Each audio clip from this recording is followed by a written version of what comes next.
Hello, welcome back. I'm Scott. And I'm Allison. And today we are jaw-jacking with Jarhead and Ginger. We're going to discuss our route with you, and stick around. You're going to get an update on our Lake Medina Thousand Trails review. The good and the bad.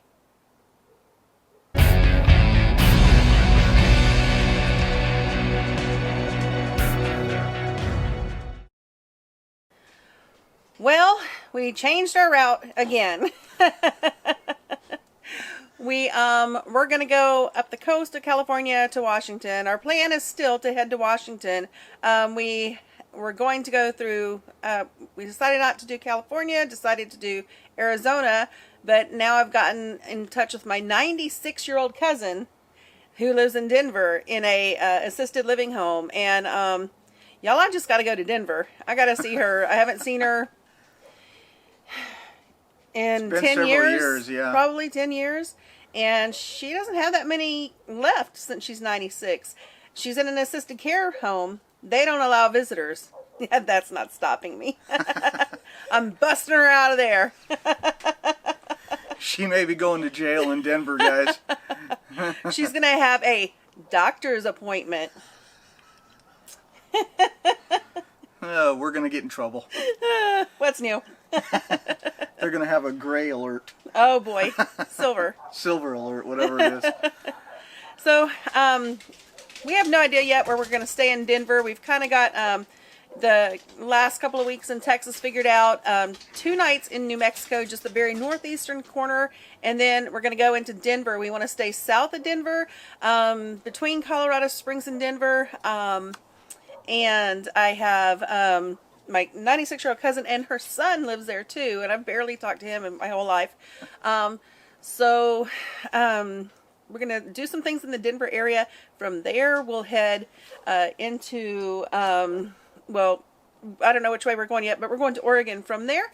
And we're going to see some YouTube friends. Yeah. And hang out with them a bit. And do some camping with them. And then on to Washington. If you want to play a guessing game, you can put in the comments who you think we're going to meet up with in the Oregon area. And then you'll just have to check back and watch the jaw-jacking to see if you were right. And then we're going to spend about 6 weeks, maybe 8 weeks in Washington, and then head east. And the plan is now that to be at the end of August at the Grand Design Rally in Elkhart, Indiana. We still don't know if that's a go for sure or not. We're waiting for an announcement on that. Right. She's got it set on her phone, so as soon as they announce it, we can get a spot if it's going to actually happen. I don't think it happened last year.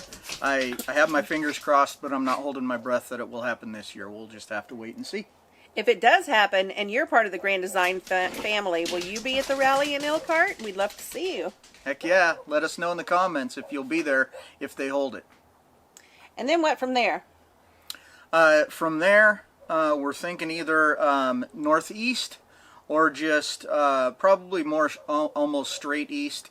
And we're going to hit the Mayberry meetup. Yes. So we probably won't make it into the New England area this year. But we do want to do that at some point, hit those states, because neither of us have ever been up in the top of the New England states. And we also want to see the fall colors, and we'll work our way down the East Coast from there when we do. Right. We have a son in Maryland that if he's still there, we want to see him, and our grandson in Georgia that I haven't seen in about 3 years. Yeah. So it'll be awesome to see him. Yeah. Yeah, that'd be great.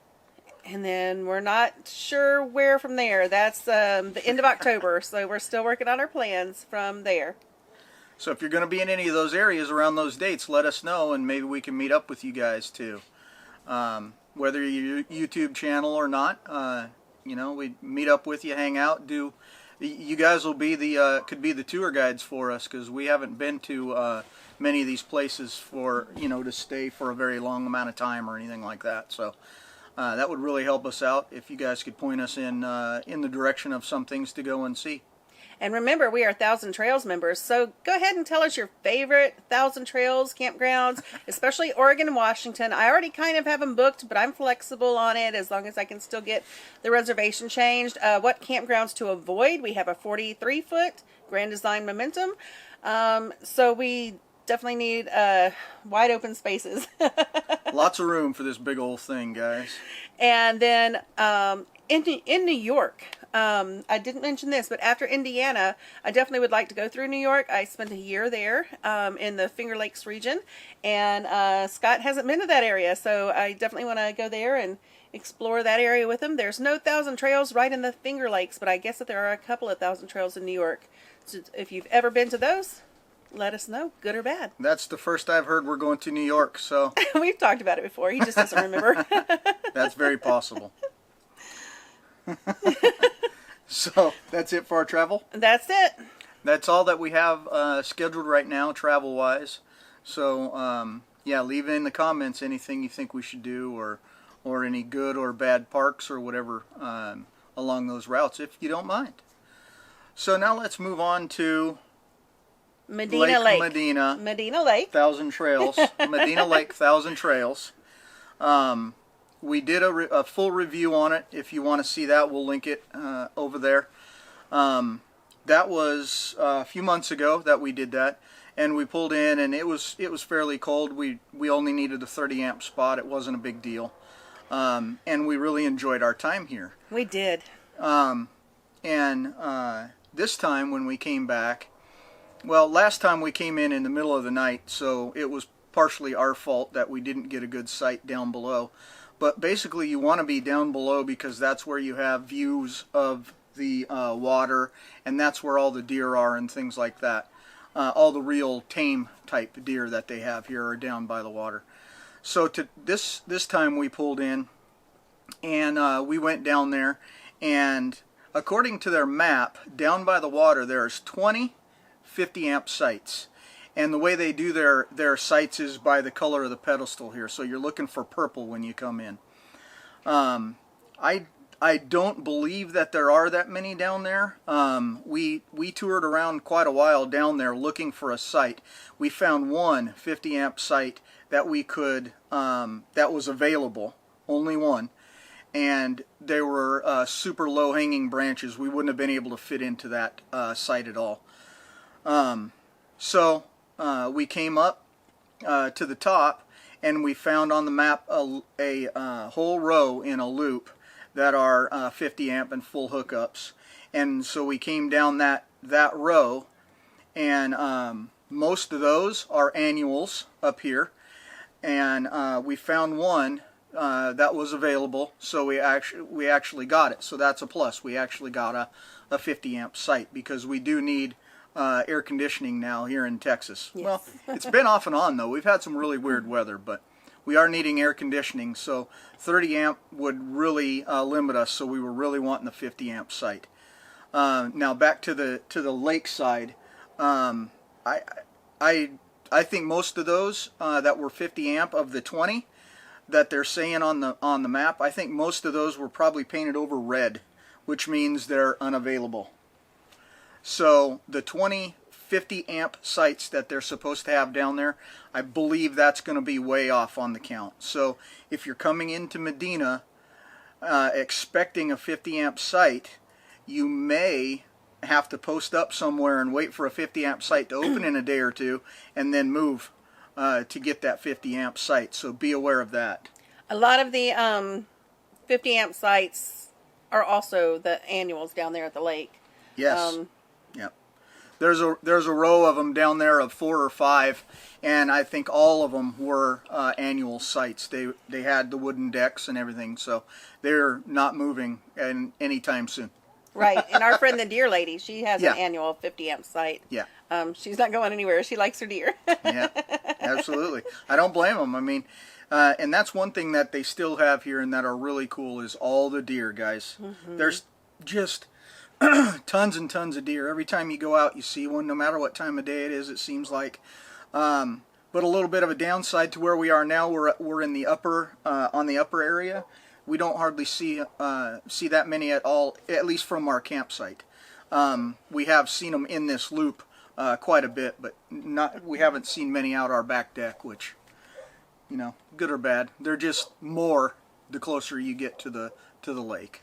Right. And also here at the L Loop, we're just a few sites down from the water tower here, and we have hardly any water pressure. It's very bad. Yeah, I hooked it up. I have a gauge that I can actually adjust, and I hooked it up here, and I turned on the water, and it only went up to 20 psi. So I'm like, all right, no problem, I'll just adjust it. Got my screwdriver out and started adjusting, and it doesn't move. So 20 psi is about all you can expect out of the L Loop up here for water pressure. We confirmed it with our neighbors there. Not full-timers here, but they're in for 3 and then out for a week. So they try and get up here quite a bit, and they say it's all the whole L Loop up here is pretty low on pressure. Obviously, the farther down the hill you get, the better the pressure gets, because that's kind of how water works. Mm-hmm. Another bad thing about Medina Lake, and we noticed this when we were here before, but it didn't bother us as bad. The roads are bad, really bad, which is a lot of the Thousand Trails do have that problem. Yeah. Just the potholes, the places where the road's worn away almost completely. Yeah, not good. No. Some places it's broken up and into big chunks, you know, so as you're driving around it's you know, pretty bumpy, especially in the big trucks it takes to pull these things. So yeah, I'd say that's a bit of a downside, but not super terrible, because we kind of expect that at most places we go to. Mm-hmm. You know, the roads aren't the best roads going. Yeah, but as for the sites, they're spacious. As you can see, they're wooded. Behind us, there's actually a cow pasture, and I guess that there are longhorns back there. I haven't seen any yet, but there's you know, there's trees, there's shade. You're in most of the sites, you're pretty spaced apart from your neighbors. The other day we had a couple came in that was only their second outing in their new camper, is our trailer. It still had the paper tags on it. They came in about 11 at night, and you hear their diesel truck and then backing out and pulling in, backing out, pulling in, and you know, the alarm went off on their truck and everything. It was crazy. So the next morning they came out and they were apologizing. They said, "I'm so sorry. This was only our second time parking." But they had little kids, and one of the little boys, you know, these sites are kind of close. So one of the little boys just was fascinated with our dog, and he came over and he was trying to give the dog pecans and everything. But it's all right. It was fun. Yeah. Luckily, we were still up when they were doing their backing in and everything. If we were asleep, we definitely would have been awakened up, though. I would have told him to go park that thing for him. Let's see what else. It was the same last time we were here. If you don't know, we're on Visible. For our cell phone, we're on Visible. If you'd like to join us in that, our information is down below. You can get a discount if you sign up, or you can sign up to our party pay and only pay $25 a month. So that could help you out. But anyway, we're on Visible, and we're getting pretty steady 3 to 4 bars here. But the Wi-Fi side, all we use right now is our hotspots from our phone, and that is pretty bad here. It was the same the last time we were here also. I have heard if you get a site down on or close to the water at least, that it does get a little better. But if you're expecting good Wi-Fi here just on your hotspots or your phone, you're probably not going to have it. We have been able to watch YouTube and things like that, so it's not just a complete dead zone. But YouTube buffers quite a bit. Yes. We have to play the pause play game quite a bit with it in order for it to be usable for us at all. I can't see if you're working remotely, having to rely on internet. This probably isn't a good campground for you unless you have a better solution. If you do have a good solution, leave in the comments. Let us know what you use. We've had some suggestions. We just haven't jumped on anything yet. Yeah, a lot of it seems pretty expensive, and you know, I'm not very tech savvy kind of guy when it comes to internet stuff. So I'm not from Missouri, but I may have to be shown. You might have to show me. So anyway, overall, what do you think? Oh, go ahead. One thing is that he got an email. I didn't even read it, but he got an email saying that they are working to improve the Texas parks, Thousand Trails parks, with their electrical service. Yes. So hopefully when we're back in Texas next time, those improvements will be made. Actually, we were at Colorado River, and they had closed down several of those sites to do the repairs at that campground, but we haven't seen any work going on here yet. Right. Well, we have seen them. They are cutting down trees and grinding stumps and things like that. I'm not sure if they're making way for new power or what. But like she said, I did get an email from Thousand Trails. If you are a Thousand Trails member, you probably got one as well. And it listed 4 or 5 different Thousand Trails that are supposed to be getting upgrades in Texas. Mostly lake ones were listed. So I know the couple that we're going to after this, those were both on the email as well. So all right, that's something to look forward to. Better power anyway. We haven't had any trouble with the power at this site with our power watchdog or anything. So we got pretty good power at the site we're at right now. But we did have a tripping issue with the 30 ampere that we were at before. I think it was partially our dog bone was too heavy and it kept trying to fall out. So I think that was part of the problem. All right. So I think that's about it for the park here. But so what do you think? Like overall, would you suggest people come or not? I would say if you're coming in the summer and you need 50 amp, if you want to run 2 air conditioners and whatever, I would not suggest this park.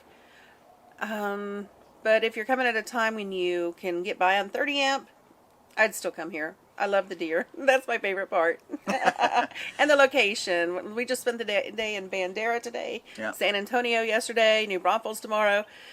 So it's a great location. Yeah, I agree. The location here is pretty good. We're in the hill country, so that's my favorite spot in Texas is the hill country. But I would say I would recommend this, even though we do have some problems with finding the 50 amps and things like that. If you can get by on one air conditioner, you can jockey things on 30 amp. Or if you have solar that you're going to be using, or whatever the case is, we could have easily done a 30 amp site for a few days and then waited for a 50 to open and go ahead and move again, which is kind of a pain, but it's definitely doable. I think the walks down by the lake and all the deer and the just the size of the sites here make it definitely worth coming and checking out.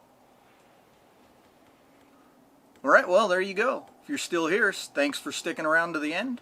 And we'll see you next time on Jaw Jacking with Jarhead and Ginger. Bye, y'all. Bye.